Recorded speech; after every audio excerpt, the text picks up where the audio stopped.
Okay, good evening, everyone. Welcome. I would like to introduce myself. My name's Bianca. I'll be your avid reader host for tonight. It is my pleasure to welcome you all. So tonight is a special In Conversation event for Truth is Trouble by Malcolm Knox. Now, firstly, if you haven't attended an online event with Avid Reader before, I'll briefly reiterate a couple of things that were sent on email with the link you've received. There is a chat function built into Zoom that you can use to communicate directly with your host, myself. And when we call for audience questions, this is where you can type them so that I can read them out aloud. Please feel free to send through your questions at any time during the event. One important note I'll pass on shortly in the chat is the link to where you can purchase your copy of Truth is Trouble. And for the next 24 hours, you can use the code EVENT, EVENT, to receive 10% off any books you order online with Avid Reader. Now, for the tech side of things tonight, because everyone's computer or device will have different settings, we unfortunately can't offer technical support during the event. All attendees are placed on mute for the conversation and Q&A section. However, at the end, I'll allow everyone to unmute so we can join together in thanking our special guests this evening. So I'll officially start the event tonight with an acknowledgement of country. Please join me from wherever you may be to acknowledge the traditional custodians of the land. From where I call home, Meanjin or Brisbane, I pay respect to the Yagara and Turrbal people and to all elders past, present and emerging. In the theme of NAIDOC Week also, I acknowledge this land has always been and will always be a place of creativity, community and of rich storytelling. I'd now like to introduce you to our special guest this evening. Malcolm Knox is the former literary editor and award-winning cricket writer of the Sydney Morning Herald, where he broke the Norma Khouri story, for which he earned one of his 3 Walkley Awards. He is the highly acclaimed author of 7 novels and numerous works of non-fiction. We launched his new novel, Bluebird, earlier this year, and our reviewer, Cass Moriarty, called it her book of the year. And if there is any accolade given, that is surely one to definitely be very proud of. In conversation tonight with Malcolm is Ben Ball. Ben is the publishing director of Scribner, the literary imprint of Simon & Schuster. Ben joined Simon & Schuster in 2019 after 12 years at Penguin Random House. Ben has published an enviable list of prize-winning and best-selling authors, including Tim Winton, Anna Funder, Peter Carey and Chloe Hooper, to name a few. Please give a warm welcome to Malcolm Knox and Ben Ball. Ben, over to you. Thank you. Thank you, Bianca. Thank you, Avid, for having us this evening. Malcolm, I've been looking forward to this all week. We've got so much to talk about. The world keeps giving us subjects. I want to spend a moment sort of setting the table, as it were, before we get down to it. I was a virtual guest at the launch of your tremendous novel, and it wasn't just earlier this year, it was like 2 weeks ago or something. Your output is incredible. And at that event, I remember Michael Rowbotham, who was doing the launching, calling you the greatest all-rounder since the young Steve Waugh or something like that. Presume he meant in writing. Novels, reportage, Walkley Awards, ghost written books, co-writing, probably haikus. Have you got a collection of haikus coming? The range is extraordinary. But with this book, Truth is Trouble, you show a really extraordinary aspect of your talents, if I may say this to you, which is as a journalist in the very broadest sense of the word, after this big, major story of our times, which is how the idea of free speech has become a central battleground in Australia's political, cultural, and broadly civic life. Writing about an idea is a fantastically hard thing to do in an engaging way. And you can't do it in the abstract. You need to be specific about it. And you take the specific case of Israel Folau, we're going to talk a little more broadly than that today. I hope we'll see where the conversation takes us. I wanted to put two ingredients in the pod at the start because of the week we're in. Firstly, there's the US election, which feels a bit like the end game, or is it even the end? Maybe it's not the end, of the free speech wars, when 70 million Americans vote for an essentially contrarian idea, possibly not even a specific individual. And the ultimate expression of that contrarianism is that so the ultimate expression of truth being left behind us is that Trump is free to make completely invented allegations of fraud. And we witnessed the consequences of that. And the second that I was thinking of just today was the fascinating exchange between Malcolm Turnbull and the editor-at-large of The Australian, Paul Kelly, when Turnbull put his finger on something, which was the accusation that the Australian has taken what should be a question of physics, like gravity, about climate change, and turned it into a question of ideology, pointing to the weird way in which the right has kind of turned science into identity politics. Without sort of too much judgment on those things, I wanted to put them in the air because while this book is about Israel, it's a sort of long run-in, I know. While this book is about Israel Folau, its subject sort of course, spills over the edges into the contemporary world. But it does start with Folau. We are meeting on the grounds of Avid Reader, which is Folau country. So maybe this audience will remember better than most. If you can remind us, though, briefly what happened with Israel Folau and why you chose this as a subject. Thanks, Ben. And first of all, thanks to Bianca and Avid Reader.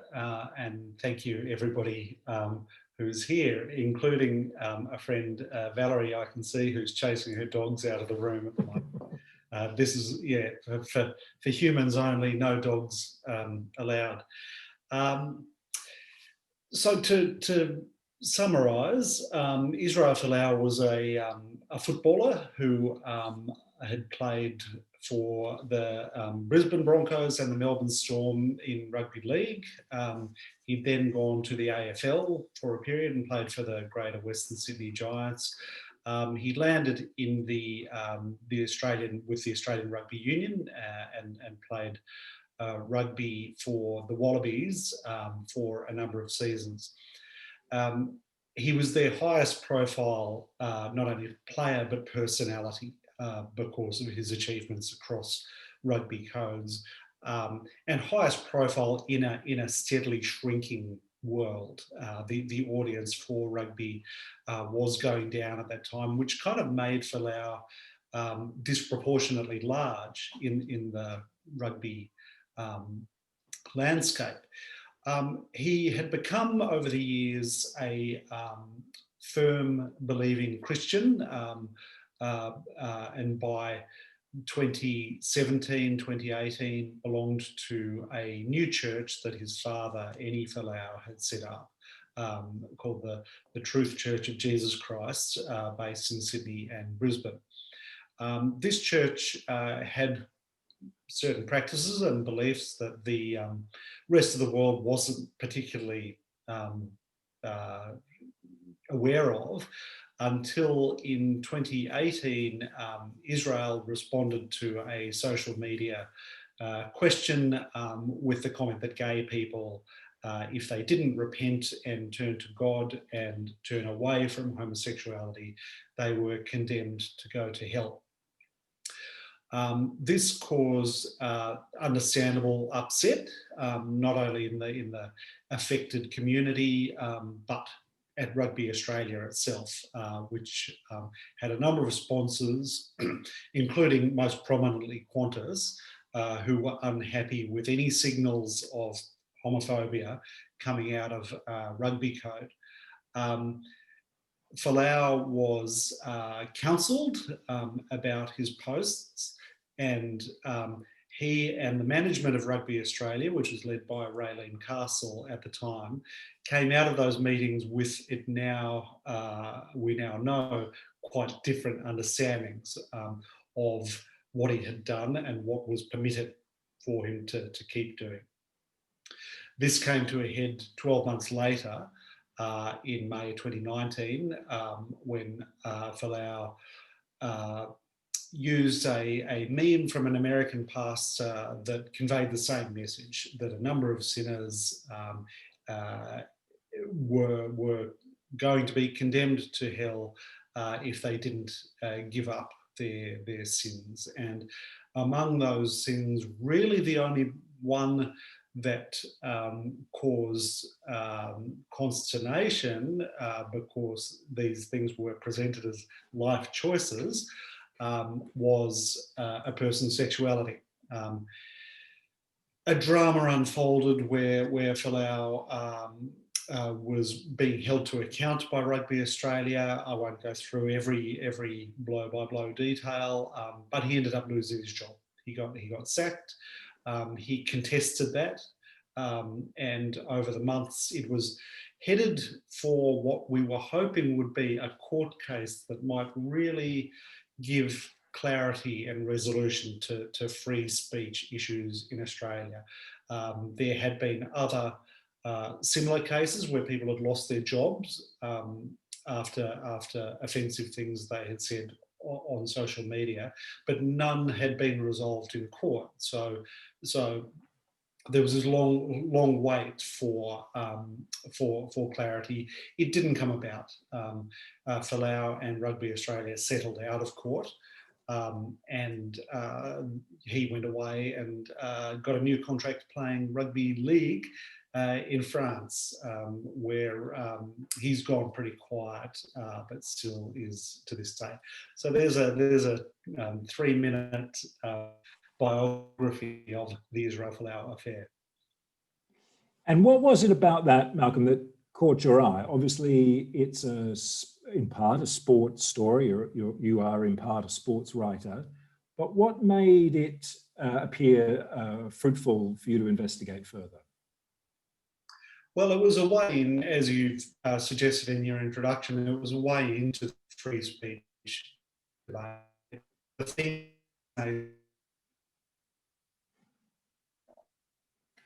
about how hot this debate is in our time is the apparent contradiction or paradox between the multitude of opportunities we have for having ourselves heard via social media. The free speech economy is an open economy in a way never in human history, and this is only covered years. And at the same time, while there is so much plenty in terms of free speech opportunities, the level of debate suggests that people are feeling more and more oppressed and more restricted in their opportunities for speaking freely. So I really wanted to pick that apart and get to the heart of why it is that so many people who have so many opportunities to speak and make themselves heard are also feeling almost silenced. And the way that silence or that frustration comes out is with specific free speech brawls, if you like, where, for instance, in the Folau matter, there is the question of whether freedoms should take precedence over others. And the Folau argument is that freedom of religious speech has a kind of a transcendent, elevates it above other freedoms, whereas the people arguing against Folau and his supporters were saying that freedoms are either in some way indivisible or have to be judged on a case-by-case basis, or even we're saying that the freedom to express one's sexuality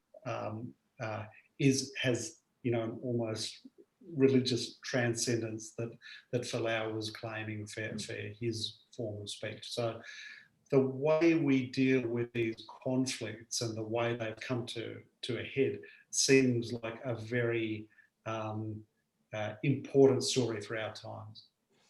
And the book, the Folau case takes us into various different subjects, obviously sport, politics, indeed it partially ends up in workplace relations.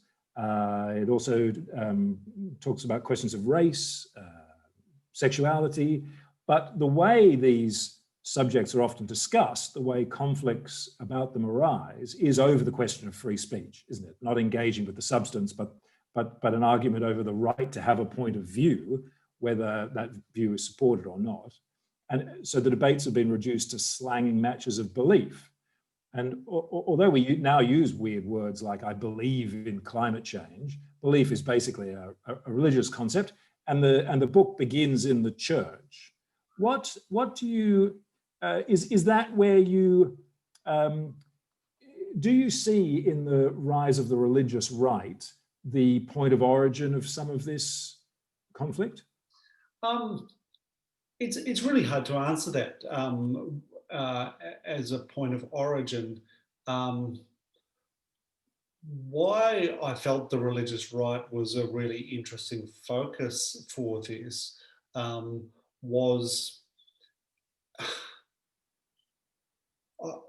I guess, a way into a side of Australian history that I didn't understand so well. I'm not a practicing religious believer, although I was raised in a church and went to a church school.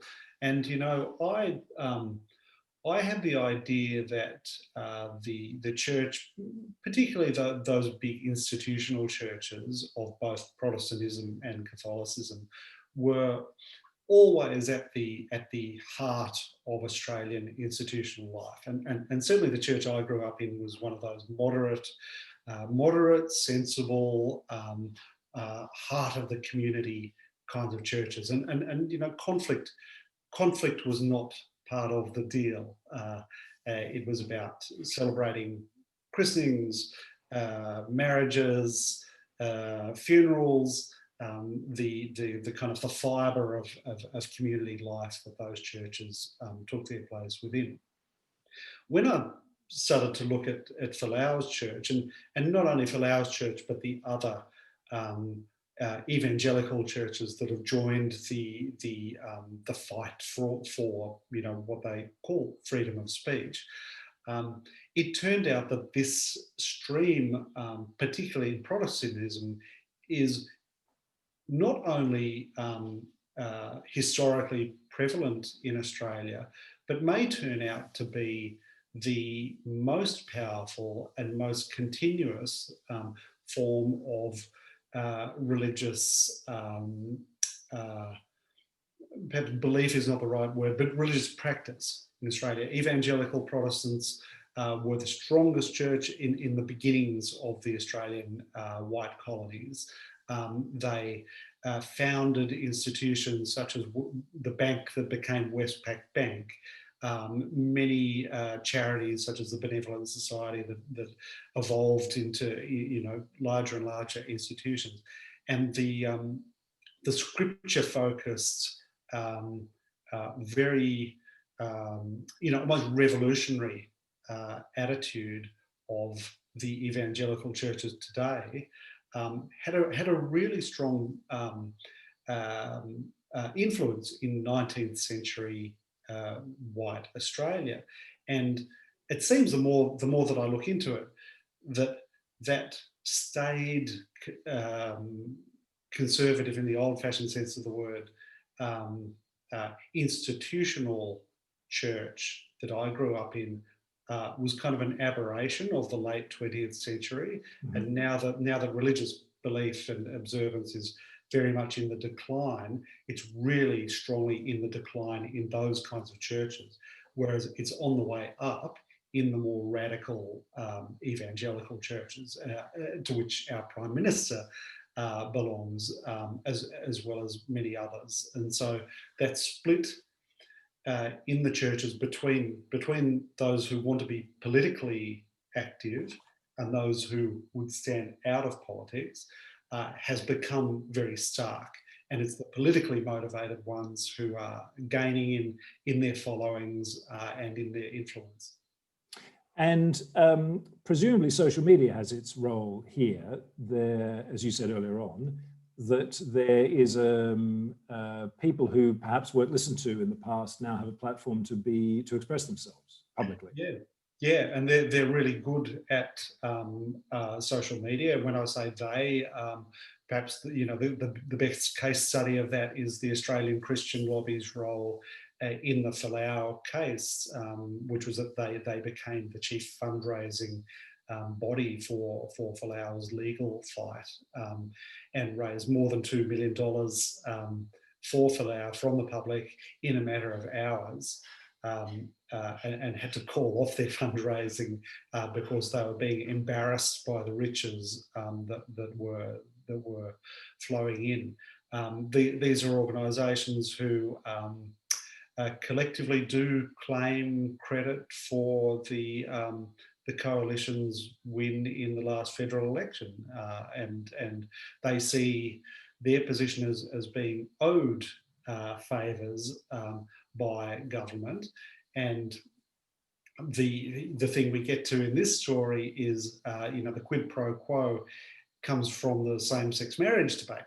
So back in 2017, Australia passed the Marriage Amendment Act, and it was a coalition government that did so. Many of these churches don't want same-sex marriage in Australia. There's no other way of putting it. But they acknowledged that they had lost the referendum. As a trade-off for that, they wanted new laws brought in on religious freedom in Australia to give them something back and to protect their rights to practice religion the way they want to, without, as they say it, without the persecution of the more progressive values. Do you think then, Malcolm, that, and again here maybe the recent American election is instructive, that if this has been a continuing tradition in Australia, but one that perhaps has gone previously uncommented on, there's been something of a misunderstanding. I think about we mentioned in an email exchange beforehand, the fact that the polls can't seem to predict the vote for Trump. For those of, I suppose, us, and here I just refer to you and me rather than anybody who might be watching us, those of us in the media, we misunderstand part of the nature of the electorate here and in the US because we're not listening, or because somehow these people's opinions don't turn up in polls. Do you think we've sort of missed this strand up till now? Yeah. Well, it comes from the very top that this guy Trump, who holds the most powerful office in the world, is on Twitter all day, every day, pretty much complaining that nobody is listening to him, and now nobody is listening to him. But he spent 4 years playing the role of the victim through a flood of social media posts. Now, that is patently ridiculous for him to be putting himself forward as a victim of silencing. But he does become a totem for others who do feel restricted. And, I heard the best, nutshell explanation I ever heard for why more than 70 million Americans have voted for Trump, and many millions in 2016 voted for him, even though he lost then too,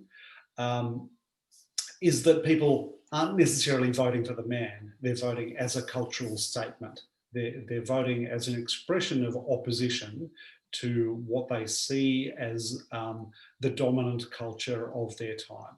And when you talk about polls, we've seen this pattern, and repeated to some degree in last week's US election, but certainly a pattern in the Brexit polls, in the last Australian election, in the last US election, where the support for the radical right has been underestimated by the polls. And I think it's a fair notion to put forward that people feel inhibited about saying what they think if they believe the person asking them the question. If it's a stranger that phones them up and asks them what they think about certain social views and political views, if they think they're going to be disapproved of by that stranger, they won't say what they think. They won't be candid, and the undercounting of those more, I hate to use the word conservative, I'm going to use the term radical right, which is a bit contentious in itself, but let's just use that as a label. People do feel inhibited, and they feel inhibited by what they sense is a kind of a sanctimonious and almost quasi religious idea of purity that is coming from the stranger on the other side of the conversation. And this, to me, is really interesting, and also takes a step further, a conversation I had while I was writing this book with a person closely known to me, i.e. my son, who's a member of a church and a member of one of those fairly radical evangelical churches. And I asked him, why, when you have this, does your church feel as if they're the outsiders? They're really battling against the power, and it's a statement of rebellion to belong to this church. And he said, it's because the other side has won. We feel that the other side has won everything. And whether it's something like the same-sex marriage debate, which was, gave a clear focus to that, there are millions of people out there who feel silenced by a kind of a moral, in their words, probably a moral dictatorship. And that's why this comes out as a freedom of speech debate. They feel perhaps not so much that they don't have the opportunity to speak, but that they are not being heard, and they are being silenced, shouted down, disapproved of. I want to pick up on something you just said, actually, or two things possibly. One is, one of the things I admire very much about this book and your, the way you've tackled this huge, complex subject, is by interrogating your own experience, as well as the experience of Folau and other people. You've mentioned your own family once or twice. I want to take you another experience, which is which was being on the bottom of a social media pylon when you wrote a column criticising television appearance by the cricketer Chris Gale, or probably more accurately, you wrote a column criticising people who sought to defend Chris Gale. It's not that article I want to take you to. It's the experience of being on the other side and being sort of, judged and, taken to task, I suppose. And my question is, firstly, how did that feel? And secondly, did you find it... I ask this question because you're one of the most reasonable people I know. One would hope of oneself that one comes out of one of these experiences feeling reasonable. But did you find it pushed you to take sides, to view things as combative, to essentially, yes, be radicalized? Yeah, well, initially I didn't feel anything because I wasn't aware of it. But best way to be. Once I did become aware of it, it was deeply unpleasant because it was what I thought was my own team turning on me from behind my back, and the objects of my, this satire that I wrote, the objects were on the other side, and very few of them responded. It was the people I thought I was speaking for and with, who judged me. Essentially they misunderstood my intention. I accept that the effect of what I did, due to my own clumsiness, had an adverse reaction. But that's one thing to judge the effect. My intention was questioned as well, and that was extremely unpleasant, because nobody wants to be accused of the great any of the great heresies of what Nick Cave calls the world's unhappiest religion. What you're getting at is, what has been a pretty well-trodden path over the decades of,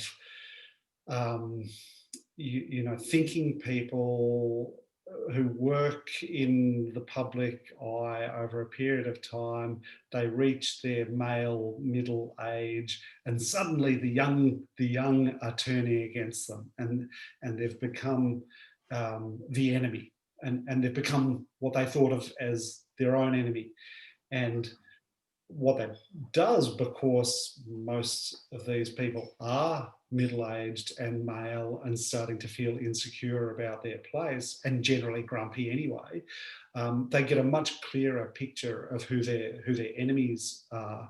And in this case, the enemy at the moment is the progressive left. And so knowing their enemy becomes more important to them than the sense of the argument or the logic, or the things that informed them in the first place. So there is this long history of people who've jumped from left to right, if you like, in their middle age. And aside from the fact that I didn't want to do that, I didn't believe in any of the ideas. It just felt so horribly unoriginal to follow that pathway. Mark Latham model. Yeah, and just be another reactive old man. Yeah, that's true. That is one of the things I'm getting at. But also, I'm trying to get. I'm wondering whether social media has somehow this sectarian impulse in it, because you said before, your son used this term, the other side. I mean, it seems to me perfectly possible to think, for example, to oppose gay marriage, but to think that climate change ought to be acted on. But we don't see people split along those lines. And I'm wondering whether there's something about social media that does make us one side or another, and whether you felt that in your experience, that you were being pushed into a side, and because you were being attacked, our instinct maybe is to get defensive.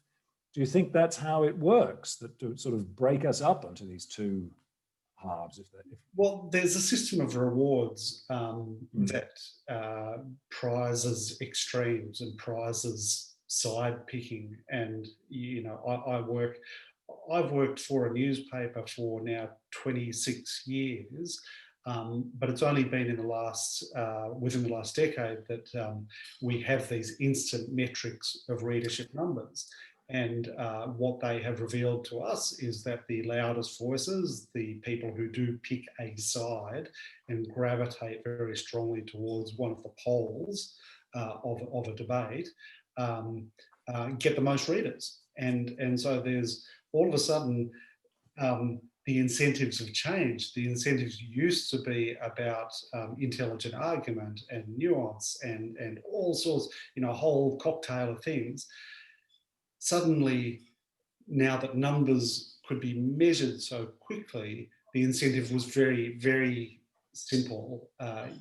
Make a big noise, strike an offensive position, something that will press people's buttons, that will incite strong feelings of violence. And it doesn't matter how stupid you are. The more stupid, the better.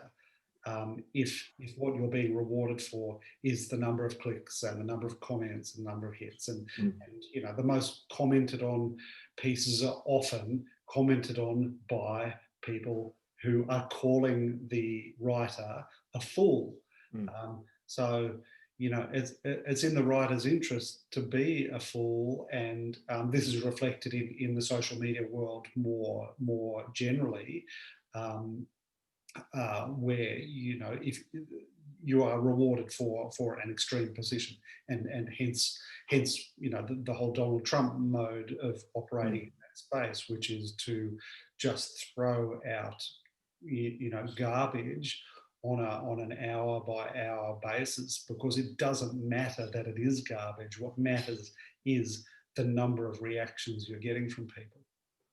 So obviously the book doesn't include the election because print deadlines and everything, but it does include, you take this argument up to include the recent COVID lockdown. Tell us what your views on that were, and the sort of positions people took on it. I was writing during, you know, that great roller coaster of 2020, and it did, you know, I did, probably like a lot of people, have the feeling in March and April that perhaps this crisis was going to put all of these silly squabbles into perspective, and people were going to, you know, suddenly, faced with their own mortality, people were going to grow out of all that crap. That feeling lasted about 4 to 6 weeks, I think, and you know, I traced the social media input of people like Mark Latham and Andrew Bolt and others to see how they kind of went with the, you know, this is all a Chinese conspiracy, to, oh no, it's really serious, we've got to do the right thing health-wise, and then, oh no, people aren't dying everywhere, it is all a beat up, and then returned to their old, you know, the axes they had to grind. And this is not just people on the right. It seemed by the time we got to the second wave and the Victorian lockdown that you've just been through, that the whole we're all in this together consensus was well and truly a thing of the past. And by winter you had a coronavirus crisis that was being politicised along the same lines as all the other you know, issues that we've talked about, so that you get to the point where wearing a mask and taking the virus seriously, and, you know, unfortunately locking parts of the economy and people's freedom down, became another political sort of statement rather than a public health statement. And, you know, we've seen that dramatised very clearly in the US election, where, you know, you had one man who was basically trying to run on the signalling of, you know, screw the coronavirus, it's all crap,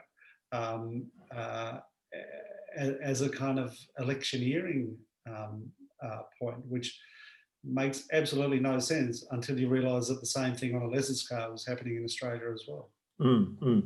So it was another sort of stuff, it was just another stuff you issue. Yeah. We had a ruder term for that, actually, at the end of the book, didn't we?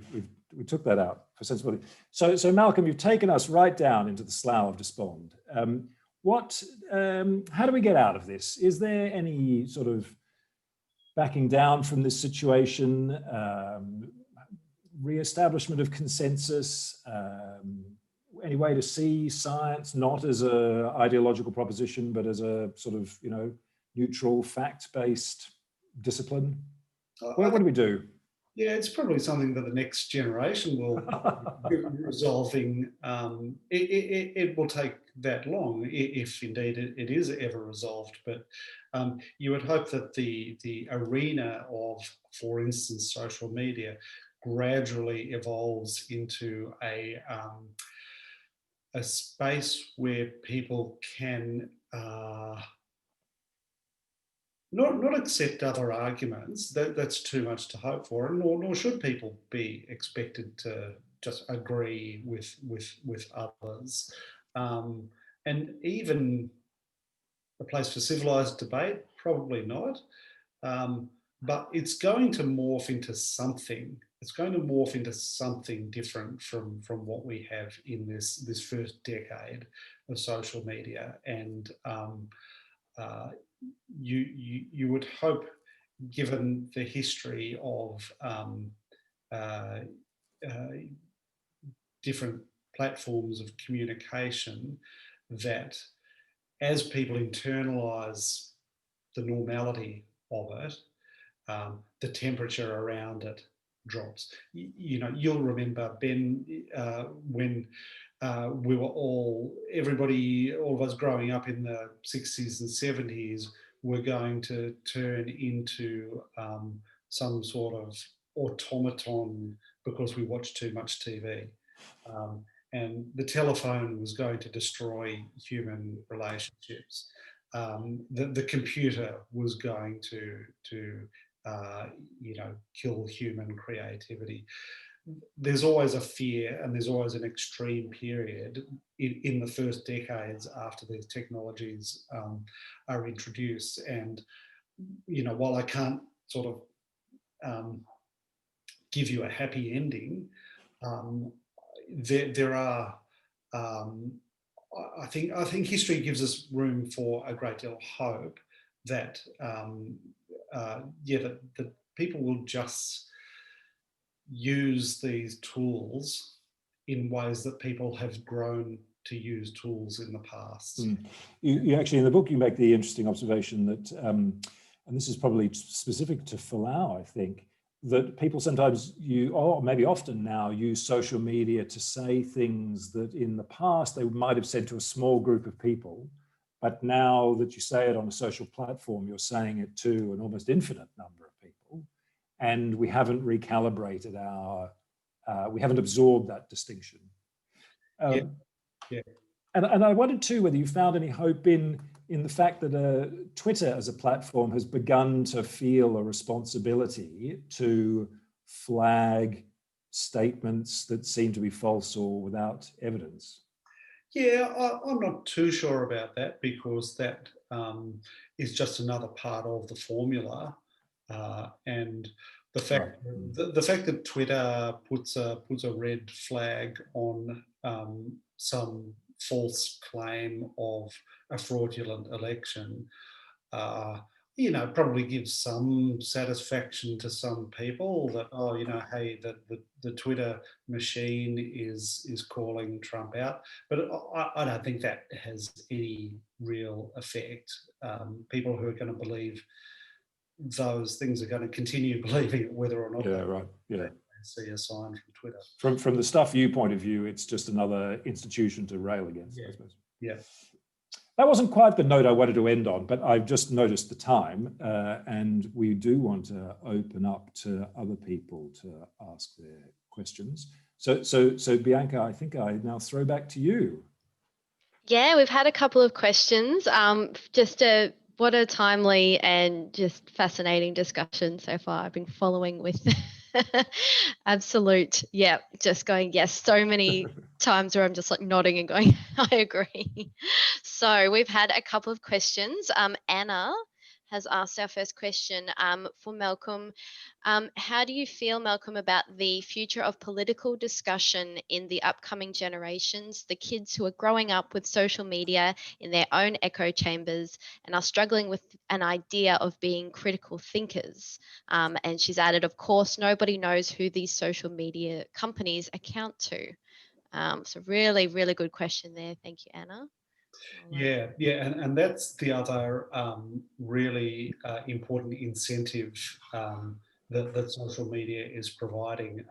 One is the incentive for going to extremes, but the other is the incentive of finding your people, like-minded souls. And this is, as a practitioner of media, one of the really great dangers that the technology is giving us, which is when we were just given a newspaper, we had to go through everything that was in there, whether agreeable to us or not. Didn't mean we read it all, but we were aware of different things happening in different points of view, and the streamlining of our propensities into groups of like-minded people. You can see why it's a great incentive, because it gives us a sense of warmth, it gives us a sense of belonging, it can give us a sense of mutual support, but it also turns us into a whole lot of little pods of people agreeing with each other, and less able to brook disagreement. And you know, it doesn't matter really whether they're the people who believe in the facts or the alternative facts. They're always going to see the outers as people who are believing in fake news. So yeah, that's a really good point to raise, and something for which I have nothing but you know, fear and trepidation to offer in response. Yes, likewise. I don't tend to rely on any social media for news, updates and whatnot. So I'll go on to our next question. So Sandra would like to know, how can we have an honest, constructive conversation with people who believe in conspiracies and not in facts? Good question. Yeah. I don't know. I guess the question back is, where are you meeting them? Where is it face to face? Are you meeting somebody in a cafe? Are you meeting somebody through social media? Are you communing with them, you know, via at a political meeting? That the actual venue of your meeting is going to have a big impact on whether you can you know, cross that barrier. This is more an anecdote than an answer, but when I started working at a newspaper at the Sydney Morning Herald, the way readers communicated with us was either to phone or, more likely, to write a letter to the editor, and very often that letter was abusing you for what you'd written. You know, could be really nasty. A mentor of mine said, every time you get a letter, phone the person. They'll have their phone number on their letter, and it doesn't matter how nasty they've been to you, give them a call. And you know, it was the last thing you wanted to do, but I took that to heart, and I did what he told me to do.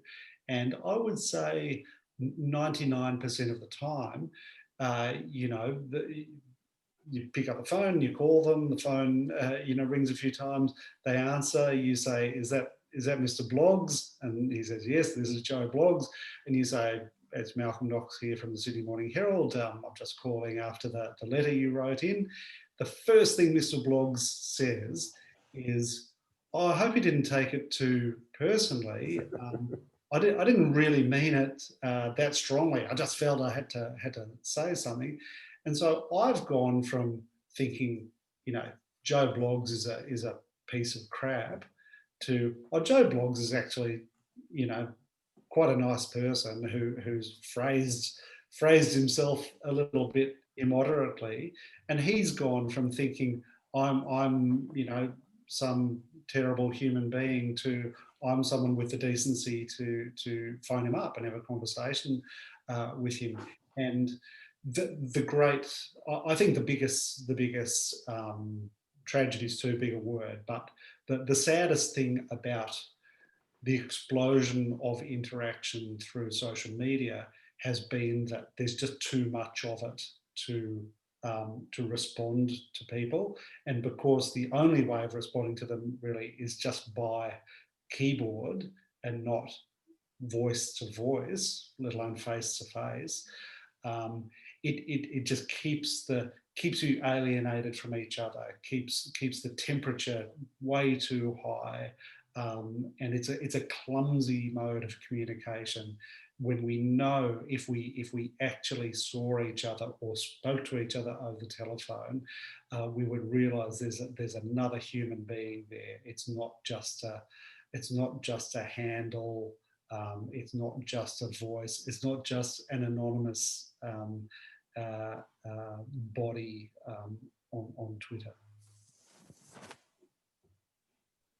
Yeah, very true, Malcolm. I think context in discussion is very much important. You can have so many different answers, but I'm all for the anecdotal answer. So we have another question here from Bob. Good question, and that is, why do so many people get offended so easily these days? Does religion have any social value anymore? Yeah, good question, Bob.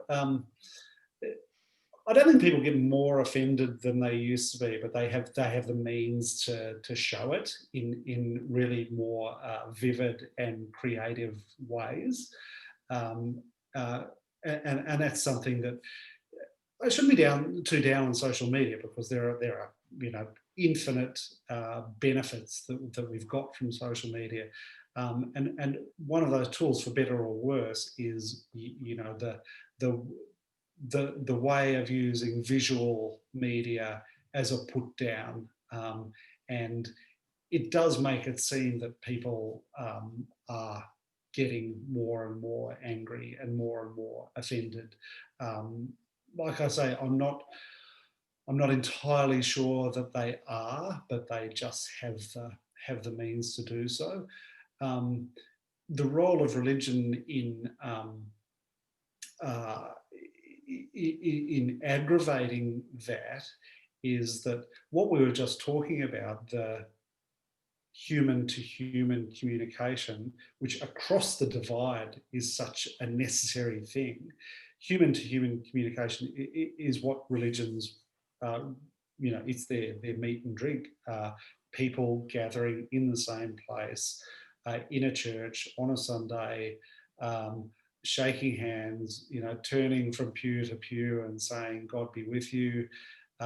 It's that simple human communication, which is really more important to religious people than what the person up the front at the pulpit is saying. And I know a lot is, the Bible is very important, and religious texts are important, and lessons and all that. But I actually think it's the sense of community which gives people more than anything else. Now, amplify that human community into the echo chamber we were just talking about, and you can have great masses of people convinced that they are all thinking the same way. And this is why religion has been the pretext for so many wars and other conflicts in the past, because people draw strength from the hugeness of their community, and of course, given the sanctity of the Almighty above. So it's the ultimate two-edged sword, isn't it? Something that can be such a potent source for good, has always been equally potent as a source of conflict and cruelty and, for want of a better word, evil. Did we Bob have it. follow-up question to that? Because Yeah. So Bob's also followed up that question with basically, do people have the right to say stupid things, and do we then have the right to respond? Yes and yes.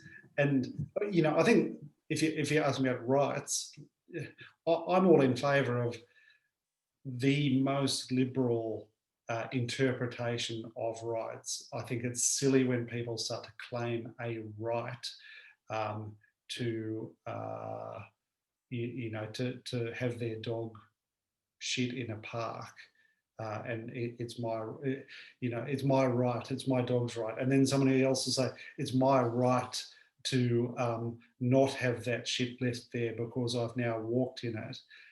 This is something that shouldn't be discussed through the language of rights. Rights are things that are far more important than that. But we get lazy, so we talk about our right to this and our right to that over really trivial matters. Where the rubber hits the road is really where people think it's their right not to be disagreed with. So they're quite comfortable that they can talk and that others can talk as well. But where they feel really threatened is in being attacked, and then they adopt the language of rights, which is really strong language. And it's almost like they want to criminalise disagreement.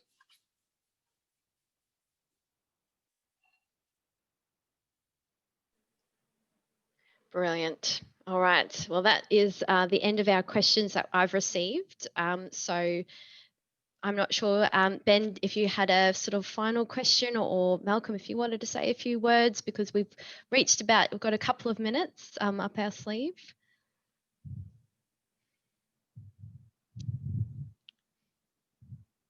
I think the baton's being passed to you there, Ben. Are you just on mute? Sorry.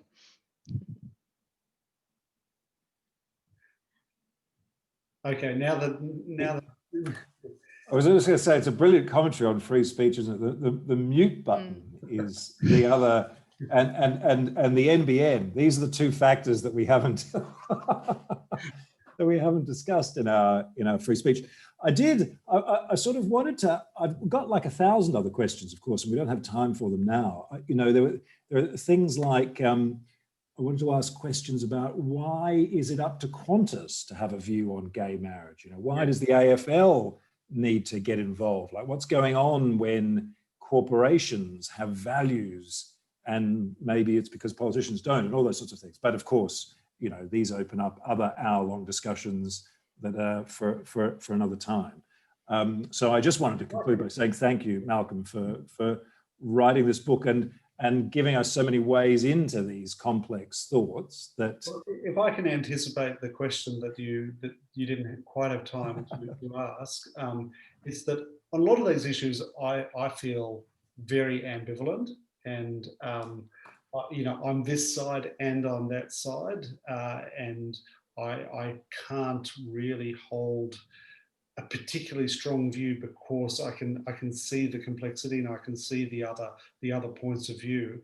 What I kind of plead for in the book is a sort of the safety to be undecided, and if I have a strong view, it's in my strength of conviction not to have a strong point of view and to be held in suspension, and that's where you can feel really isolated in today's mode of debate, where you really do see the nuance, and I think that's where a lot of us stand, and we want to resist the magnetic pull of picking a side. And if there's a moral to the story, and if there's something that comes out, I hope in the book, it's to take strength and to feel some sort of solidarity with others who also feel caught in the middle.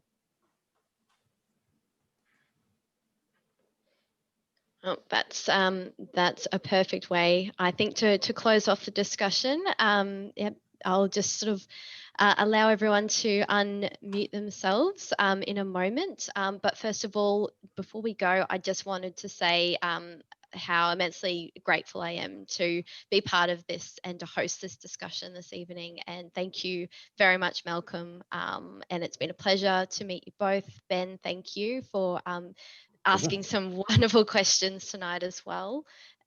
For all of those who have joined us, if you know of anyone who would have been like to have made it tonight or would be interested in the discussion, you will be able to view the recording on YouTube just in the next week or so when that one goes up.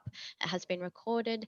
By all means, please pop into the bookshop, into Avid Reader if you're around Brisbane, or you can purchase your copy of Truth is Trouble online via the Avid Reader website. Otherwise, I'll unmute everyone now. We'll join in a big round of applause and have a great rest of your evening. Here we go. Thank you very much. I'll put everyone over to gallery view. Thanks, thanks, Ben. Thank you. Thanks, everybody. Thanks, Malcolm. Thanks, everybody. I can see some of you. Thank you very much. Thank you. Good night. Thanks for your brilliant questions. Good night, everyone. Good night.